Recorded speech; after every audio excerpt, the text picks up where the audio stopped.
On to Ruse! Hey, everyone. You know, when the latest trailer debuted and everyone went ape over SpiderMan, I just wanted to ask you guys, how important was it for you to make sure you could get Spider-Man into this story, and what do you think he brings to this? It's invaluable to us. I mean, I was a huge comic book collector as a kid. He was my favorite character, so there's a core mythology about the character that moved me at the age of 10, and then getting the opportunity to interpret that for people. And of course, there's been many iterations of it over the last 15 years, but to be able to do it in a way that felt very personal to me was invaluable, and it's a dream come true. You know, it was a difficult process to get the character, no question, but we felt that he would dimensionalize the universe in a way that was really interesting. We had no other character like him. You know, what I loved about him was his vulnerability and his insecurity. He's a 16-year-old kid. He's funny, but he's not self-aware, and those are all the things that we looked for in the casting process, and we thought would stand in great contrast to these experienced superheroes who are having a very adult problem. And then you take this kid who doesn't have a real allegiance and doesn't have real stakes in the storytelling, and you insert him into the storytelling. It's a counterbalance to what's actually happening in the movie.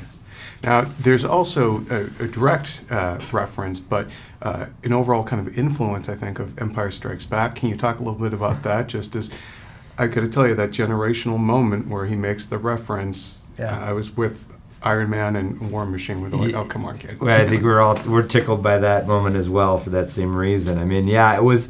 Look, we just love the idea. What we were trying to do with this version of Spider-Man is really set him in the real world. You know, again, casting him young. Casting him close to the age of what Spider-Man is actually supposed to be, Peter, but which is an awkward teen in high school.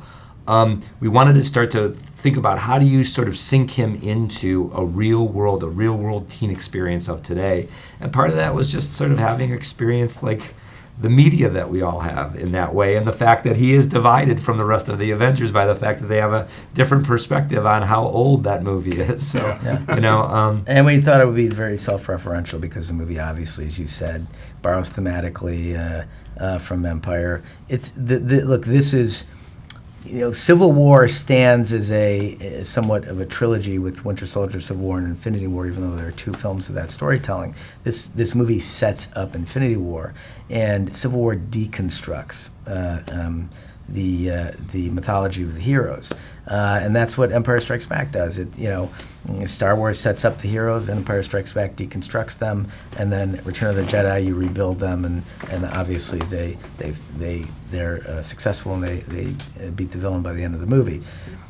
We're on a similar trajectory here, where we have we had to deconstruct the core mythology to put the characters in a place heading into Infinity War where they are as fractured as they could possibly be. It just allows for more storytelling trajectory to send them up against the greatest threat that they or the universe has ever faced, divided. This guy would be hard to beat if they were together. How the hell are they going to do it if they're apart?